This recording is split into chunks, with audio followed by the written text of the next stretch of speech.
Welcome, everybody. My name is Joseph Healy. I'm on the steering committee of COVID Action. I'm very pleased tonight to welcome Nick Dearden. I've worked with Nick on a number of campaigns in the past. Nick is the director of Global Justice Now, and he's been a campaigner against corporate globalization and for global economic justice for over 20 years, including with War on Want, Amnesty International, and the Jubilee Debt Campaign. He has been a leading voice in the campaign for a people's vaccine and a key organizer against neoliberal trade deals, including the now abandoned EU-US trade deal, TTIP. He regularly contributes political analysis to publications, including The Guardian, Al Jazeera, Open Democracy, Red Pepper, and Soundings Journal. So you're very welcome, Nick. I think Nick came to speak to us once before since we started the campaign. But as ever, he will have some very interesting things to say, and he's just launching a new book called Pharmanomics about the evils of Big Pharma. So over to you, Nick. Thanks very much, Joseph. Thanks for inviting me. Yeah, and thank you for all the great work that you did throughout the pandemic and continue to do now. And I know that some of this information will not be new to you, but hopefully it's interesting nonetheless. So the inspiration for this book was obviously the pandemic, so part of what it does is tell the story of how we developed vaccines and other treatments for COVID-19, how they were rolled out, and what we can learn from that. And the lessons are great. And I think that's important because there's a common story which you hear from parts of our media, parts of our political class, pharmaceutical lobbyists, and it goes like this. We invented COVID vaccines in record time. We got those vaccines into people's arms on a massive scale in record time. And this is a wonderful example of how much you need the ingenuity of the big pharmaceutical companies. True, what they do isn't always cheap, but at least they come up with the goods, and they're at the scientific cutting edge of scientific achievement, and all human progress relies upon them. And the story goes on. You don't get any of that without investors, without markets allocating capital on the basis that they hope to achieve a good return from their work. And all of this was put very pithily, for once, by our former Prime Minister, Boris Johnson, when he said, it was greed, my friends, that brought us the COVID vaccine, I'm sure, and that brought us out of the pandemic. Many of you will remember that. Except, of course, that it wasn't. And that's the reason that I was first inspired to write this book, to show the myths that have grown up around this, and that the reality was actually quite contrary to those myths. What COVID really exposed was near complete market failure, and actually, without massive state intervention and public resource, we would have had no vaccines, because the vaccines that we had were not created by the corporations that came to bear their names. There's a quote I give in the book. It's taken from an FT article, but it's one of the Biden government officials who was negotiating with Pfizer to try to get some of those vaccines early in the pandemic, and couldn't believe that Pfizer was trying to charge $100 a dose for the Pfizer vaccines. And you can kind of see this poor guy tearing his hair out and saying, but it's not even their vaccine. The fact that we call it Pfizer's vaccine must be the biggest marketing coup in the history of American pharmaceuticals. So I want to tell that story of how what wasn't Pfizer's vaccine became Pfizer's vaccine, and the same thing applies to the Moderna and the AstraZeneca vaccine too. Back in 2016, the World Health Organization issued a warning, and it said, we've got 16 pathogens here. Any one of them could cause a global epidemic. And yet the pharmaceutical industry is doing next to no research into any of them. And they hoped this would be a great wake-up call to the pharmaceutical industry. And 2 years later, a journalist came back and wanted to find out what had happened since. Guess what? 2 years later, still next to no research into any of these pathogens. No research at all being done by the pharmaceutical industry into coronaviruses, which is extraordinary given coronaviruses had already caused an epidemic in East Asia and the Middle East in the years preceding that. There was research being done, but the research that was being done by university departments with public money. Some of it was being done by small biotech companies with public money. And thank God, because without that, we would have been in real trouble when the pandemic hit. Even so, when the pandemic hit, all of that needed to be brought to fruition and scaled up massively. And unprecedented amounts of money at that point were poured into turning what was then research into the creation and production of vaccines. So the US government alone, just in terms of Operation Warp Speed, poured $17 billion into that project, and European governments, also poured large amounts of money in. But then we hit the problem, which was that rather than using that research in a way that was publicly accessible, that was seen as the common property of humanity, we effectively handed over that research to big pharmaceutical corporations, who then proceeded to do what they always do, wall off that knowledge that we so desperately needed. And thanks to intellectual property rules at a global level, got to decide how many vaccines will be produced and where, who would be able to buy those vaccines, and for what price. In other words, decisions with massive implications for the whole world, for all of us, were taken in the most unaccountable, undemocratic way you can imagine. There's still very little transparency around how those decisions were made. And this, for me, is the heart of the problem. It isn't simply a matter of these corporations making astronomical profits out of medicines that we need, far, far higher profits than the normal company would expect. It's that life and death decisions are being made not on the basis of public interest, but on the basis of how much return your shareholders can hope to make from those decisions.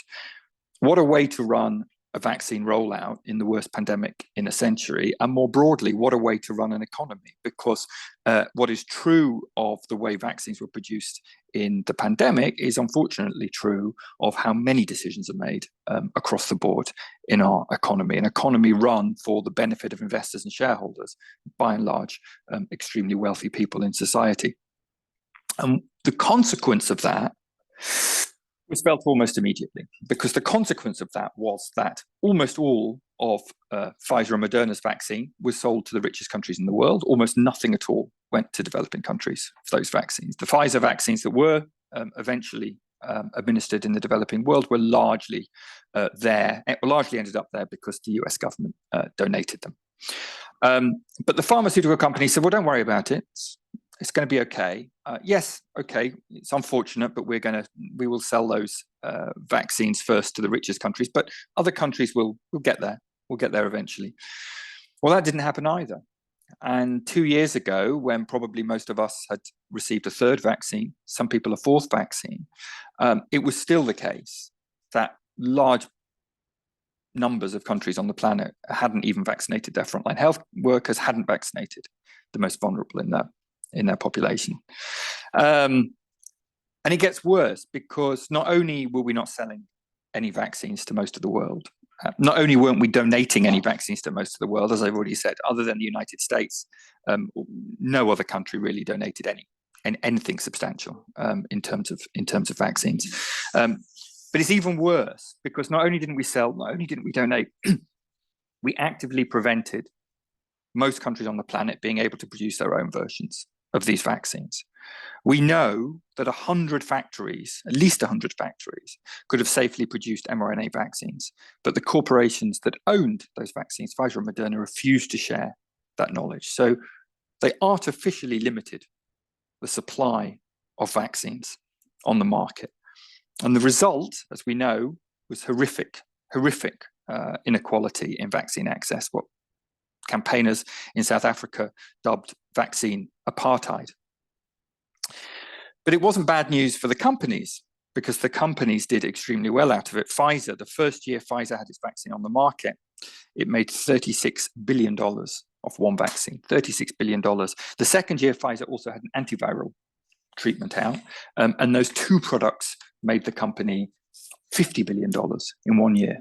$50 billion. Several of Moderna's board became multi-billionaires, including its CEO, off the back of the one product they had on the market, which was their vaccine. And they were able to bring in that quantity of money because nobody else could produce them. So, as I've already said, Pfizer did try to charge originally the US government $100 a shot. It was bargained down from that somewhat, but it was still selling to most of our governments in the first wave vaccines for £20 a shot. Now, bear in mind, Pfizer claims that it costs just under £5 a shot to actually make this thing. Scientists have suggested to us it's probably much less than that, more like 76p. One scientist suggested. So £20 is still an extremely hefty return. They're now charging in the United States more like £70 a shot. You know, even 4 years after this vaccine first came onto the market, it's quadrupled in price. What economic law can justify that? The law of monopoly. The law that you can basically charge whatever the market will bear for as long as our intellectual property rights mean that nobody else can produce. And that's had a perverse effect on the industry itself, because at the end of the day, and this is for me the most fascinating thing that in the end I wanted to get across with this book, these corporations have ceased to be drug development companies by and large. They are actually today far more akin to hedge funds, to financial companies who don't really invent medicines anymore. The public sector do that, small companies do that. And then the big pharma corporations buy up the rights to produce those medicines. And they sit on those IP rights and they squeeze as much profit as they possibly can from it, regardless of consequences on everybody else. It is a highly, highly financialized industry. And this goes way beyond COVID. It affects all of the medicines that we have come to depend on, and all the medicines that likely we will depend upon in the future if we don't do something to change this system. Now, I argue in the book that there was probably a time where these pharmaceutical corporations, you go back to the 50s and 60s, did genuinely invent drugs. They still behaved in an atrocious way, and anybody who's got a Netflix subscription and has seen Painkiller or any of the stuff around Purdue Pharma and the opioid crisis in America will know that the way that these corporations marketed their drugs was utterly scandalous and led to mass death, certainly in the case of OxyContin. But they did actually invent the drug. Purdue Pharma did invent OxyContin. And all of that really changed in the mid-90s. And it took me back to Naomi Klein's book, No Logo, which at the time, I found a incredibly informative and useful book, because it really describes how capitalism in the mid-90s was changing. And I went back and read bits of it, and I realized it was really pertinent to what I was looking into in the pharmaceutical world, because what she said was that companies in the mid-90s kind of looked at what was actually producing profit for them, and what they realized was it wasn't by and large the stuff they were actually making. It wasn't their factories, it wasn't their products, it wasn't their staff, it wasn't even their research per se, but it was a bunch of intangible things about their corporation, like brand, copyright, trademarks, and patents. These intangible assets that had become phenomenally important. And put simply, McDonald's doesn't really make money from producing hamburgers. It makes money from the brand McDonald's. Levi's doesn't really make money by producing jeans. Levi's jeans are the same as anyone else's jeans by and large. They make money from the brand, their brand recognition, and all of the trade secrets and trademarks and whatever else that brand denotes. And that's really important, because that change, that transformation, meant that corporations were no longer, if you were a biscuit corporation in the 60s, you were by and large competing against other biscuit corporations. You wanted to make your biscuit more cost effective and more popular than anyone else's. And so, you did all of your marketing and everything else, and you hoped that you would outcompete them all. A biscuit corporation today isn't particularly competing against other biscuit corporations so much as it's competing against everybody else in the market for investors and for debt. And that's what the whole economy is buoyed up on. And so all of these corporations, big chunks of our economy, have become incredibly financialized, because that's what really matters. That's what really makes the profits at the end of the day. How you monopolize as much of the market as you can by attracting as much investment and debt as you can. And pharmaceutical corporations are no exception. In fact, in some ways, they were in the vanguard of this movement, precisely because they already enjoyed real monopolies, not near monopolies, real monopolies on the drugs that they made. And what they realized was, we don't need to make these drugs anymore. We can just buy the rights to them, buy the intellectual property to them. But what we then need to do is ensure that those monopolies are as extensive and as deep and protected as they possibly can be. So as a pharmaceutical company, what's way more important to me than employing medical researchers, doctors, is employing lawyers and lobbyists who can work out how we exploit these monopolies to their fullest potential. And of particular relevance, in the mid-90s, they went to the newly formed World Trade Organization and argued, if we're going to be trading globally, we need to make sure our intellectual property is respected globally, because that is the bit of our organization that's most important. And so they argued for something called the TRIPS Agreement, first agreement signed by the newly formed World Trade Organization, which was essentially about extending American-style intellectual property to the whole world. And that was fundamentally new. I mean, I'm not aware of any developing nation up to that point that put patents on medicines. It was considered a very unethical thing to do, a very controversial thing to do, and a very unhelpful thing to do for most countries in the world. So TRIPS was a massive change. In fact, it should be said, up to the late 70s, most European countries didn't apply patents to medicines. It's a relatively new phenomena. For Britain, it came in the post-war period. Only Germany really had patents on medicines if you go back to the First World War. Nobody else would have considered this a remotely appropriate thing to do. Deeply controversial. But by the mid-90s, we were saying this regime should be applied to every country on earth. And that was massively problematic to most countries on earth, who up to that point had been able to, had not been forced to reinvent the wheel, quite literally. They could see how more advanced economies were doing things. They could copy it. They could build their own industries on it. And this doesn't just apply to medicines. It applies to all sorts of things. This is how South Korea developed, how China's developed, really. That was suddenly cut off, not just in medicines, but across the piece, across the economy. And it's really interesting when we look at the inability of certain countries to develop certain industries and so on, how much of it goes back to the TRIPS agreement, which essentially transferred power massively from the global south to the global north, from workers to the corporate sector, from ordinary people to the richest in our society. Developing countries saw pretty quickly what it meant when South Africa, which was being ravaged by HIV infection in the late 1990s, and yet there was a drug on the market. It was a pretty brutal drug, but it prevented HIV transmission by and large, and it meant that your life was extended indefinitely. And yet nobody in Southern Africa could afford those drugs. We had them here, we'd fought for them here, but in Southern Africa, it was impossible. The amounts that were being charged, I mean, you'd have to have been unimaginably rich to be able to afford them.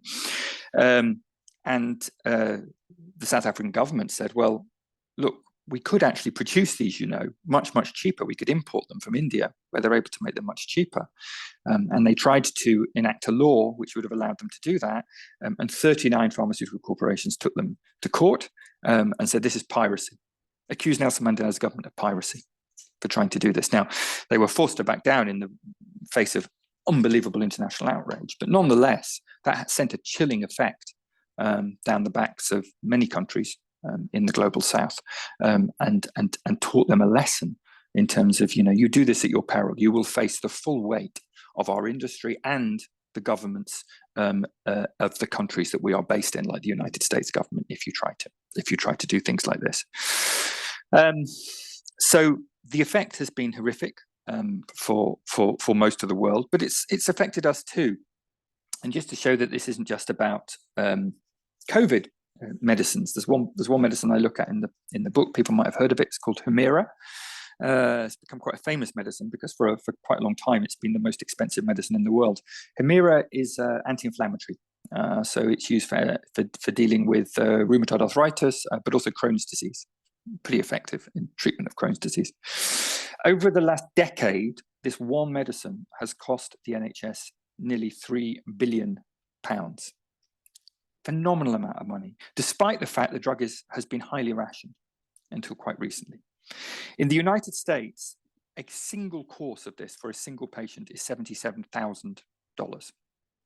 The NHS has managed to get it down from that, but we're still talking, £25,000, £30,000 for a course, just for a course of Humira. So I started looking into this drug, and I thought, well, where does this come from? Well, it's produced by a big pharma giant called AbbVie, American pharma giant, but they didn't create Humira. It's not their drug. It's actually built on years of public research. The underlying technology was created by Cambridge University. And then the actual drug Humira was created by a spin-out company. AbbVie bought that company for $7 billion. It then spent $5 billion on research and development. And you might assume that research and development was all about making Humira a better drug. It wasn't, it turns out. Humira wasn't better for patients, no more effective than it had been before. Most of that R&D spend, from what we can work out, seems to have gone on working out ways of extending monopolies on Humira, making small changes so you can get a new monopoly, and you can have your monopoly rights extended beyond the 20-year period. Then, having done nothing actually useful to make the drug more effective, AbbVie jacked up the price 470%, making it the most expensive drug in history. And again, like the COVID vaccines, it can charge this simply because no one else is allowed to produce it. It has nothing to do with the cost of what it cost to make Humira, has nothing to do with the cost of what it took to invent Humira in the first place. It is simply what the market will bear. And that matters to all of us because these same highly financialized monopolistic companies have no incentive, therefore, to research medicines which won't be absolute blockbusters. They are now addicted to these sky-high profits. They have no incentive to research medicines which only affect poorer people in poorer countries. They have no incentive to research viruses which may cause the next pandemic because, let's face it, most of them won't cause the next pandemic. And so it's highly risky. And these are very risk-averse corporations. We can see it with antibiotics now. Antibiotics are failing. We desperately need new antibiotics, but there is almost nothing that this industry is doing to invest in the discovery of new antibiotics, because anything that is invented will be a second, third generation antibiotic, and their patents will have expired before they bring in the kind of profits that they're addicted to. Even Jim O'Neill, who some of you may know used to be a bigwig at Goldman Sachs. He invented the term BRICS, for Brazil, Russia, India, China, South Africa. He then went on to be a Tory Lord. He got very interested in antibiotic research, and he was shocked that the pharmaceutical companies were doing nothing about this. And he put down got David Cameron to create a load of incentives so they would do more. 5 years later, still nothing.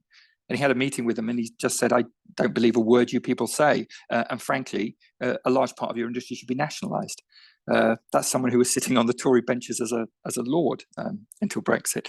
So it isn't just confined to left-wing campaigners. There's a recognition across society that this industry is really very broken. I'm going to finish in the last 5 minutes by giving you what I hope will be a little bit more hope, because I know this can be a very depressing picture, and it isn't actually my intention to depress you, because I think as a result of COVID, as a result of the strains on our societies that this industry has created, I think there is a real backlash against this model, and some real signs that things are being done differently. So the first example I want to give is from South Africa, where during COVID, backed by the World Health Organization, the government set up a research facility staffed by some very young and idealistic scientists who said, "We want to make our own mRNA vaccines."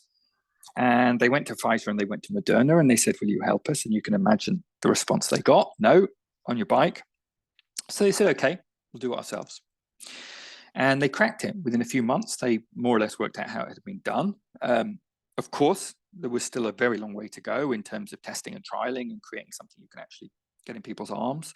But nonetheless, the basic information they'd worked out. And that was really important because they're now working on a number of vaccines that could use mRNA platforms to deal with TB, maybe malaria. There's talking about HIV, certain types of cancer. It could be a really important platform. And they're actively working at the moment on a TB vaccine. But then the scientists did something really radical. They then said, what we're going to do is share freely this information with any country or factory that we believe can safely use this technology and produce their own research and produce their own medicines. And they've already shared it with a whole range of countries: India, Brazil, Argentina, Ukraine. And scientists in all of those countries now have the information and can begin producing medicines, researching, developing, and eventually producing medicines. And that's big. So I think the group here has heard in the past from Fatima Hassan, a South African health rights activist, very inspirational figure. And she told me for the book, she had a wonderful quote where she says, I actually think they believe their own rhetoric. I think Big Pharma genuinely thought it would take us forever because they really do think all of this stuff is way too complex for Africans to be able to cope with. Well, they were in for a shock. We proved them wrong. And we'll do whatever it takes to protect the work and knowledge generated by the mRNA hub and its ability and the ability that it gives us to manufacture drugs ourselves in the global south. And then we'll be able to turn around and say, we did this ourselves. And that's really one really empowering example. There are lots of other examples I won't go into now, except to say just 2 weeks ago, the Colombian government overrode a patent on an important HIV medicine. They calculated they could provide this medicine 50 times cheaper if they produced it generically than they could if they bought it from Big Pharma. And they said, the lives of people with HIV come before the profits of Big Pharma. We're going to override these patents, and we're going to begin importing this generic medicine. So there's a lot of stuff happening. That's just one example. But the final example I want to leave you with really is from the United States, the belly of the beast, where there is also change afoot. Change afoot, I think, because the pharmaceutical industry has never been in lower esteem than it is in the US, partly because of the opioid crisis, partly because Americans, unlike us, are not insulated from the behavior of the big pharma industry by the NHS. They understand how much these drugs cost and how unaffordable they are. And so there's been a huge backlash against big pharma there.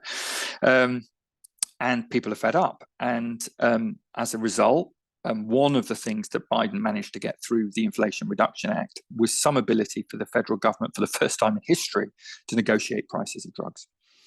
It only applies to 10 drugs at the moment, but nonetheless, it's a big step for the US. The pharma industry is apoplectic with rage about this. They are taking 10 lawsuits against his government to try to prevent all of this. How dare he remove their God-given right to charge whatever they want for medicines?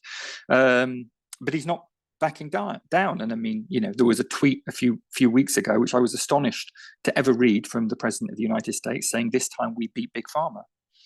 So big moves afoot, and not just at the federal level. In California, $100 million has been made available to publicly produce insulin. Insulin is so expensive, despite being based on a very old technology in the US, so much so that a huge number of people have to ration the amount they take at great cost to their health and their lives. California said no more. We're going to publicly produce insulin. We're going to make it available to everybody who needs it at cost. 7 other states are now looking at following California's example and publicly producing their own insulin. So really exciting signs, I think, of the move against big pharma at long last, and some symbols, I think, of how we could begin to change this industry and to produce medicines in a way which removes big pharma's addiction to sky-high profits and allows us to put, finally, the needs of human beings all around the world first when it comes to medicine production. I'll leave it there.